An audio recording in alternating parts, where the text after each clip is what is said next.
Peringatan, animasi ini dibuat dengan tujuan sharing pengalaman pribadi sang pengirim cerita. Dimohon untuk menghargai cerita tanpa menyudutkan beberapa pihak. Selamat menikmati. Jadi gini bos ceritanya. Bentar. Kenalan dulu ya. Kenalin nih, gue Rizal, salah satu karyawan swasta di kota yang bentar lagi tenggelam. Pada kesempatan kali ini, gue mau ceritain nih pengalaman masa kecil gue. Pengalaman gue dalam mencari One Piece guna belajar bankai pada saat banjir bandang di daerah rumah gue. Gue nih dari kecil sempat ngerasain pindah rumah beberapa kali. Dari lahir sampai TK kecil, gue tinggal di Jakarta. Terus TK besar sampai kelas 4 SD, gue mengungsi ke planet Bekasi. Habis itu ke Jakarta lagi sampai kelas 5 SD tuh.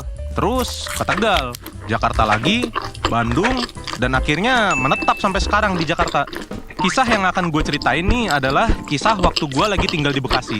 Nah, rumah gue nih di area komplek, yang kalau kita lihat dari atas nih bentuknya kotak. Cocok lah buat balapan sepeda, karena ya ngitung lapnya jadi gampang. Rumah gue pada saat itu terletak bener-bener di pinggir kali. Kalinya tuh gede banget. Kalau dalamnya sih pas keadaan normal gue kurang tahu ya, karena gue sendiri belum pernah nyemplung ke situ. Di pinggir kali ini banyak banget tanaman kayak kangkung liar. Kadang gue ngikut sama ibu gue turun ke bawah buat metikin ini kangkung. Jadi gue nggak ngerasa bahaya sama sekali deket nih kali. Di komplek ini nih selalu ada event tahunan yang nggak pernah absen. Bahkan bisa 2-3 kali setahun. Well, at least selama gue tinggal di sana ya. Nah, event itu adalah Waterboom Villa Nusa Indah, alias banjir. Banjir di situ parah banget cuy. Apalagi di rumah gua yang letaknya bener-bener di pinggir kali. Rumah yang cuma 1 lantai aja nggak mungkin bisa ditinggalin kalau lagi banjir. Bahkan gua aja kudu ngungsi ke lantai 2 kalau lagi banjir. Bencana besar dah tiap lagi banjir di situ.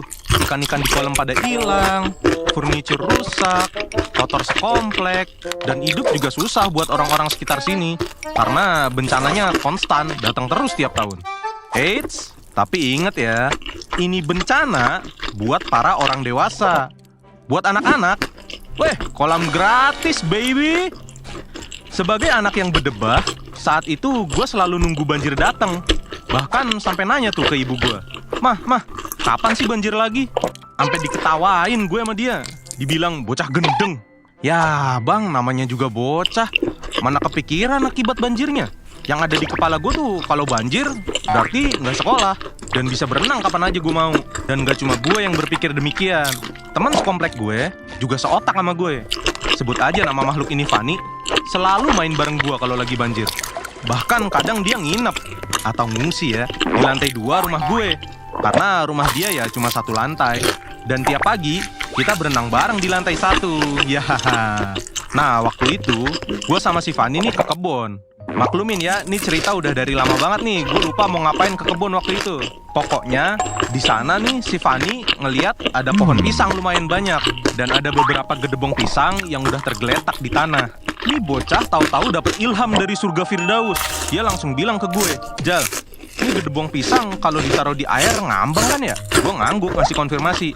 Ya iyalah, namanya juga gedebong pisang. Terus dia nyeletuk lagi tuh, gimana kalau kita kumpulin nih? Ntar kalau banjir kita ikat, terus kita bisa main perahu-perahuan keliling komplek. Beuh. Di momen itu gue langsung ngerasa kalau si Fanny nih orang paling pinter di dunia. Di kepala gue langsung terbayang tuh asiknya naik tuh rakit gedebong pisang keliling komplek sambil dikejar-kejar buaya. Ya nggak ada buaya sih sebenarnya kalau banjir, tapi ya namanya imajinasi anak-anak. Ya gitu dah. Langsung lah kita eksekusi rencananya. Kita langsung ke warung tuh beli tali rafia.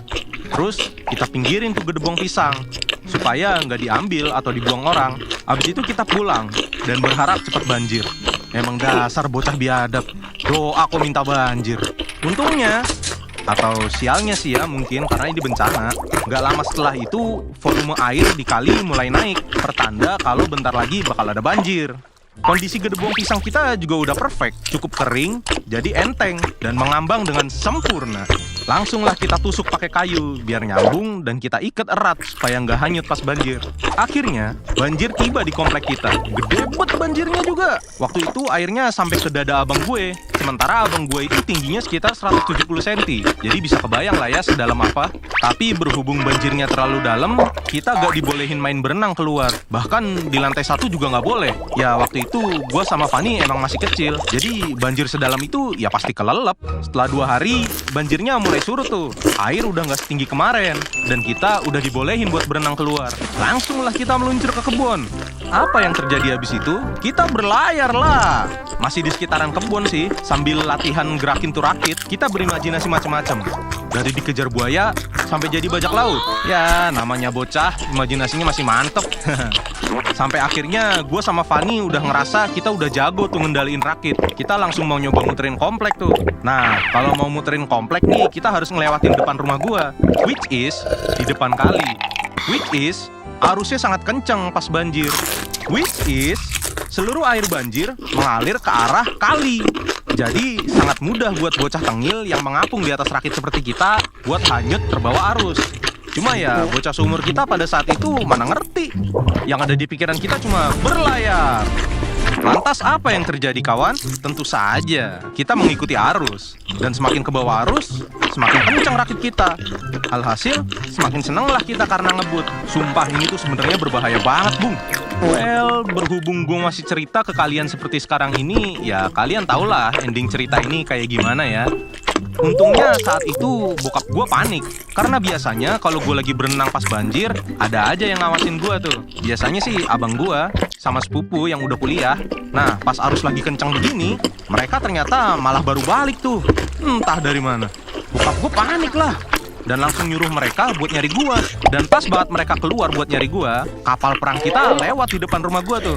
Lengkap dengan gue dan Fanny di atasnya. Kita meluncur kencang banget tuh, sambil sedikit berbelok ke arah kali. Abang, sepupu, sama bokap gua tuh langsung kaget bukan kepalang. Mereka langsung berenang dengan cepat dan nyamber gue sama Fanny dari atas rakit. Kita pun langsung ngambek, karena ya kapal perang kita hanyut ke bawah arus. Habis itu kita diserahin ke emak-emak di atas buat dimandiin. Dan abang dan sepupu gua ngomelin habis-habisan tuh sama bokap. Padahal mah bukan salah mereka kan. Haha, mampus lo. Setelah gua dewasa, gua sering cerita lagi soal ini. Apalagi kalau lagi ngumpul sama keluarga. Dan gua sekarang mikir, jir, kalau dulu abang, bokap sama sepupu gua telat dikit aja, gua udah jadi hantu kali ya. Berenang bareng ikan di laut, bener-bener berbahaya. Pesan yang bisa kita ambil dari cerita ini ya adalah kita harus jaga anak-anak dengan baik ya gengs. Ya gak harus anak-anak kalian sih, anak-anak in general lah. Mereka belum bener-bener paham logika dan isi kepala mereka tuh cuma have fun aja. Jadi bisa aja tanpa sepengetahuan mereka malah terjun ke suatu bahaya yang fatal.